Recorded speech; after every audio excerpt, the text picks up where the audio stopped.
Uma coisa que eu quero mostrar para vocês, no indicador aqui debaixo, o ROC. O indicador ROC, ele já está apontando fundo do Ethereum também, assim como no Bitcoin, tá? Então nós temos aqui divergência bullish, enquanto o mercado estava caindo, nós temos uma assimetria. Então, se você for ver aqui, a gente tem então preço querendo cair, mas criando fundo, né? E nós temos uma divergência, né? Então, enquanto o preço está querendo cair, aqui no ROC já está mostrando força compradora. Então, nós temos aqui um fundo mais alto do que o fundo anterior, antecipando possivelmente para nós a probabilidade boa do mercado ter batido fundo também no Ethereum, né? O Ethereum também já está mostrando que já está conquistando regiões verdes aqui, tá?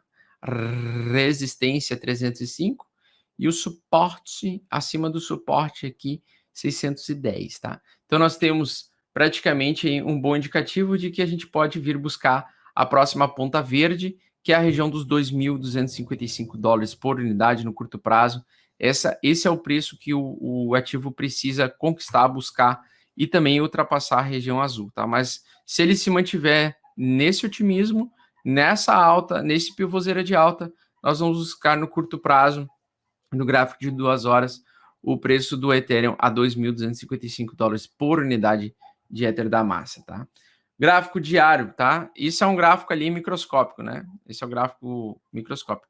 No gráfico diário do Ethereum, uma barra de reversão com barra de confirmação de alta, tá? Então, uma barra doji, que foi a barra ontem, barra de indefinição. Se é hoje de noite, às 9 horas, a gente fechar com bom volume comprador, é barra de confirmação. Então, na minha opinião, eu vou ficar bem otimista para a possível alta a partir da próxima semana no Ether da massa, tá? Possível rompimento, na minha opinião, dessa LTB, tá? Então, essa é a linha de tendência de baixo que tem o Ether da massa. Eu acho que o mercado vai fazer isso aqui. Ele vem, bate aqui nessa região, volta e depois ele faz o pivôzera de alta para buscar essa média aqui, ó, amarela. Essa resistência aqui, ó, tá? A resistência 72. E aí na resistência 72 é 2.500 dólares. Então, a minha expectativa é o Ethereum subir também junto com o Bitcoin e depois lateralizar, vir buscar nessa região que é o reteste da linha de tendência de baixa, tá? Então, geralmente o preço vem, vai acima, fica lateral, acumulação, volta a testar essa linha de tendência mais uma vez, e aí o mercado fica lateral, e aí depois volta a subir, e aí já dá para boletar Ferraris, Lamborghinis e a porra toda, tá? Então, basicamente, é o que eu espero. A minha expectativa é que o preço consiga fazer um pivô de alta para buscar, num primeiro momento, os 2.500 dólares, e depois é lua, tá?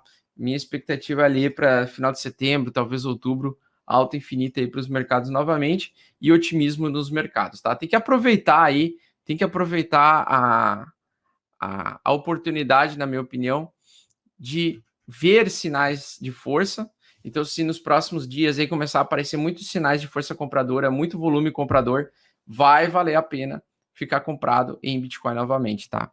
Principalmente quando voltar acima da média de 8 semanal. Certo? Então, acima da média de 8 semanal.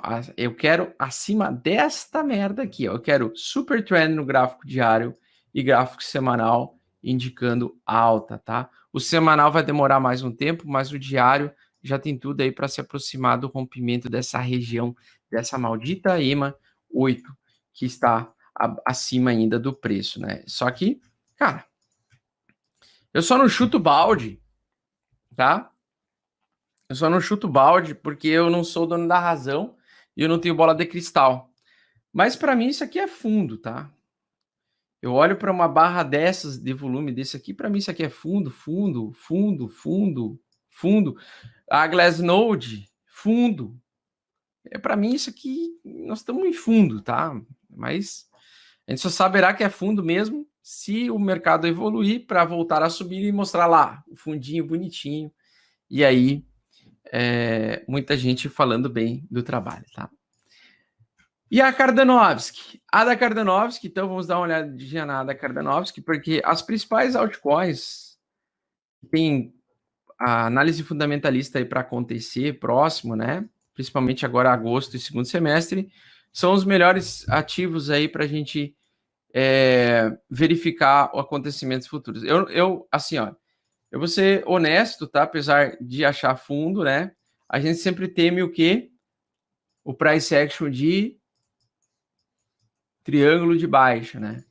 Então, se isso aqui for um triângulo de baixa, o preço teria uma grande chance de vir buscar essa linha branca aqui, essa faixa branca aqui, que é os 50 centavos, caso o Bitcoin caísse, por exemplo, de 30 mil e perdesse aquele suporte dos 28 mil, 29 mil e caísse para 20 mil dólares por unidade, a Cardano você poderia encontrar ela por 60 centavos, 50 centavos, tá?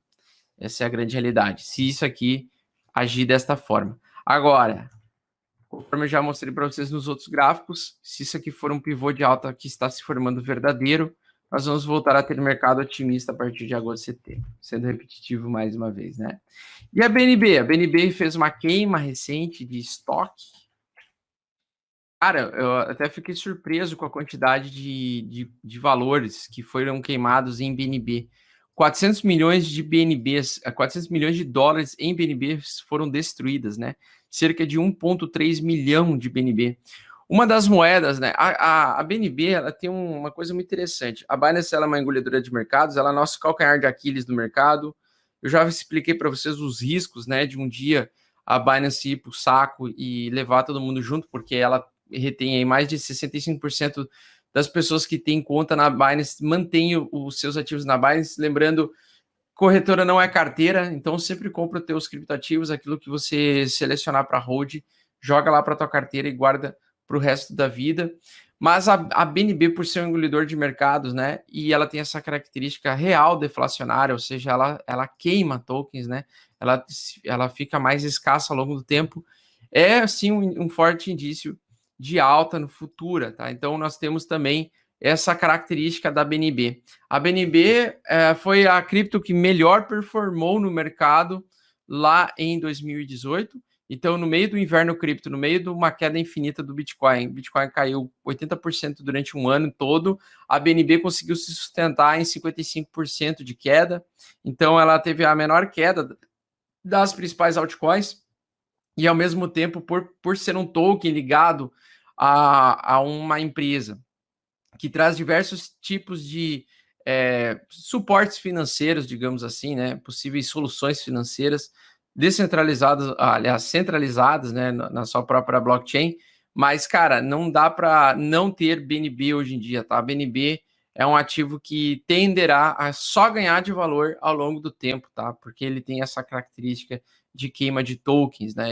Ele se torna mais raro ao longo do tempo e, ao mesmo tempo, mais utilizável. Ele tem mais o CZ lá, o dono da Binance, ele sempre cria formas, né, das pessoas gastarem o seu dinheiro, praticamente é um cassinão, né? Gastar o seu dinheiro, seja em alavancagem, seja em mercados futuros, mas fazer com que as pessoas utilizem os tokens BNB, né? Então o BNB sempre tem uma utilidade, uma usabilidade. Isso mostra para nós uma demanda também crescente. Toda vez que nós temos essas pumps do mercado, essas altas muito fortes, o pessoal acaba procurando bastante a Binance, né? Tanto para especular quanto para guardar a tokens e assim por diante. Então, tem que ficar sempre ligado nesse token da BNB, porque o token da BNB ele tem usabilidade e ele é escasso, né? Assim como outras criptomoedas e outros tokens de outras blockchains também fazem o mesmo, né? Então, a tendência no futuro é cada corretora não ter só o seu próprio token, mas ter o seu próprio ecossistema de blockchain, onde você faz lá o CeFi, né? Que são as finanças centralizadas em corretoras, né? Como muita gente utiliza a Binance Smart Chain, como é o meu caso, né? Eu utilizo Binance Smart Chain, tô nem aí, gosto mesmo, é centralizada, foda-se, gosto de usar também, porque ela tem as taxas baratas e dá para fazer uns pila bom lá, tá? E é isso que importa também. É legal ser descentralizado? Melhor seria ser descentralizado, mas enquanto a Cardano não estiver pronta aí, os protocolos de DeFi dela, eu não vou deixar de me aventurar em outros protocolos que estão dando uma boa rentabilidade e utilizam uma camada só, né? Só uma camada. Não tem essa história de fazer bridge, de mandar, de fazer um token do token do token para você utilizar. taxas mais baratas, né? Eu não gosto muito disso. Eu gosto que a tecnologia tem que ser... Ela tem que funcionar em primeira camada, velho. Não tem essa história de segunda, terceira camada. Tem que rodar tudo em primeira camada. Essa é a grande verdade, tá? Ninguém tem saco de ficar movimentando o protocolo para lá e para cá toda hora. Muito bem. A gente até se perde, né? Eu com tantos protocolos aí já me perdi. Tipo, Harmony One. Porra, eu tenho que lembrar que eu tenho que comprar Harmony One, mandar para lá para poder apagar. É sempre essas frescuras. Você tem que ter o token que é o gas, né? O token que você gasta para pagar as taxas, tá? Muito bem. Deixa eu ver o que mais aqui. Qual é a market cap? Polkadot. Faz tempo que a gente não fala da Polkadot. A Polkadot é a Uniswap, eu quero falar hoje também. Então, nós temos a Polkadot. A Polkadot foi a que mais subiu ontem, se eu não me engano, dessas top 10 aí. Ela teve uma alta bem federal e tá numa estrutura muito gostosa, né? Tá numa estrutura muito gostosa de cunha, tá? Vamos pegar aqui. Tá numa estrutura maravilhosa de cunha. De alta, né? Cunha descendente de alta. Topos e fundos descendentes. Aí tem um pequeno topinho aqui, ó. Bem tímido aqui, ó. É o fundo da cunha, tá? Então, se ele conseguir manter aqui, se segurar aqui junto com o Bitcoin, cair um pouquinho, se segurar, ele vai vir aqui estourando a tampa aqui, tá? E se ele estourar a tampa, lateraliza e depois ele vem lá na frente alta, tá? Então, a boa premissa de uma cunha, de uma Fallen Wedge, é que às vezes ela antecipa o fundo para nós, né? Principalmente quando funciona essa cunha no gráfico diário, certo? Então, DOT está bem próxima também de começar a possivelmente reverter o preço junto com todos os outros ativos, só que por ela ter recebido mais desconto, né? Por ela ter caído bem mais do que as outras, ela caiu praticamente 80%. Então, a DOT caiu 80%. Deixa eu ver quanto que a ADA caiu. Ela tem caído 80%, ela tem uma assimetria de alta mais interessante, né? A ADA caiu quantos por cento? Você sabe? A ADA caiu 60%. A ADA caiu 60%. Então, a DOT está com uma assimetria um pouco mais interessante que a ADA, tá? Ou seja, se ela retomar alta, ela pode te dar um retorno, retorno mais interessante. A Polkadot. Aí nós temos a Uni Token também, que é outra que, cara, eu falei para vocês recentemente, né, que é só o mercado vir a fazer uma ameaça de alta que esses tokens voltam a subir, né? Porque o token Uni, ele é como se você comprasse o token BNB de uma corretora descentralizada, né? Então a Uni é a maior corretora descentralizada que conhecemos, e o volume de negociação chegou por alguns dias a superar até a própria Binance, para vocês terem ideia. E a gente tem então também um fundo triplo aqui, possivelmente uma alta, tá? Futura. Quais são os dois perfis aí de preço que eu gosto de encontrar fundo? Eu gosto isso serve mais para o mercado cripto, tá, pessoal? Em caso de observação, quero que vocês prestem atenção. Então, por exemplo, triângulo de baixa em mercado cripto geralmente tende a ser fundo, tá? Então, ao invés dele indicar queda mesmo, a maior probabilidade no mercado cripto, isso serve mais na probabilidade de mercado cripto, tá? Porque no mercado de ações, sempre a probabilidade maior é de queda. Mas no mercado cripto eu já observei isso. Mercado em queda, perdendo volume em queda, né? Começa a fazer, então, fundos e o fundo se mantém na mesma posição e os topos cada vez mais baixo, pressão de compra, baixo volume, indica depois explosão de preço. E geralmente são fundos majoritários, tá? Então, no mercado cripto, você vai encontrar vários fundos que são esse padrão de triângulo descendente.